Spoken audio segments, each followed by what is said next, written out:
Have you ever caught yourself saying yes to something you really didn't want to do and instantly regretted it? Maybe you agreed to cover a coworker's shift even though you were already exhausted.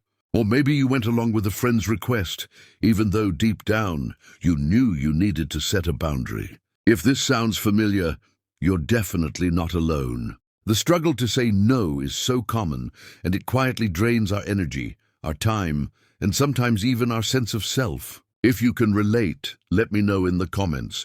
Have you ever said yes when you really wanted to say no? I'd love to hear your story. So, why is it so hard to say no? On the surface, it's just a simple word.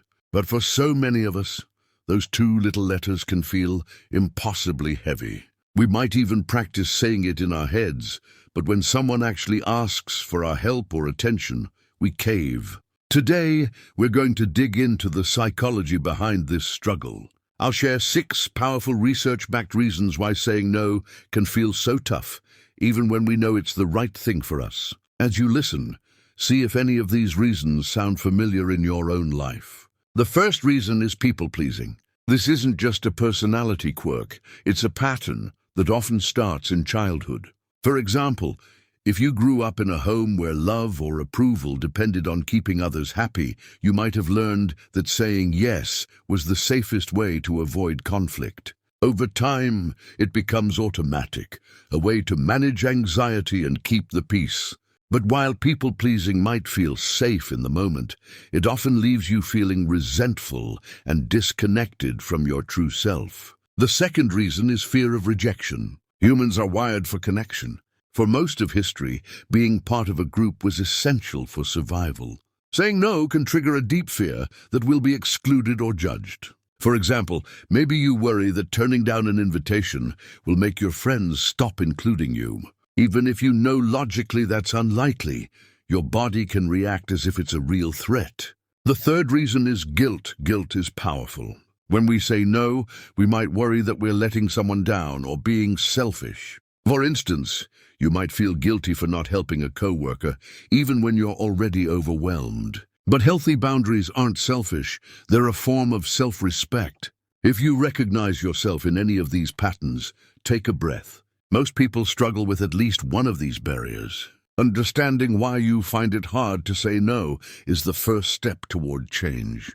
The fourth reason is habitual over-responsibility. This often shows up if you were the responsible one in your family, or if you had to take care of others from a young age. For example, maybe you always put your siblings' needs before your own, and now you feel responsible for everyone around you. It's great to care for others, but it's not your job to carry the world on your shoulders. The fifth reason is conflict avoidance. If you grew up in a home where conflict was loud or even unsafe, you might associate saying no with starting a fight. Maybe you've had experiences where setting a boundary led to arguments or the silent treatment. To avoid that pain, you say yes, even when it costs you.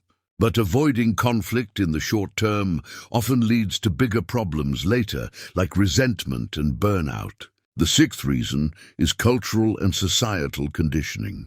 Depending on your background, you may have been taught that saying no is rude or disrespectful. For example, in some families or cultures, kids are expected to always obey elders, and saying no is seen as shameful. Social media and pop culture can reinforce these messages, making it even harder to set boundaries. So what can you do about all this? First, just by watching this video, you're already building awareness. That's a huge step.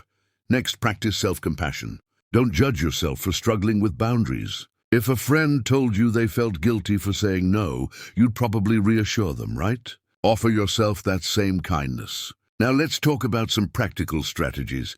Start small. Practice saying no in low-stakes situations, like turning down an invitation you're not interested in. Pause before answering. When someone asks for your time or help, say, "Let me think about it and get back to you." This gives you space to check in with your own needs. Reframe your thinking. Saying no isn't a rejection. It's an act of honesty and respect, both for yourself and for others. Remember, change takes time. If you've spent years struggling to say no, don't expect overnight transformation.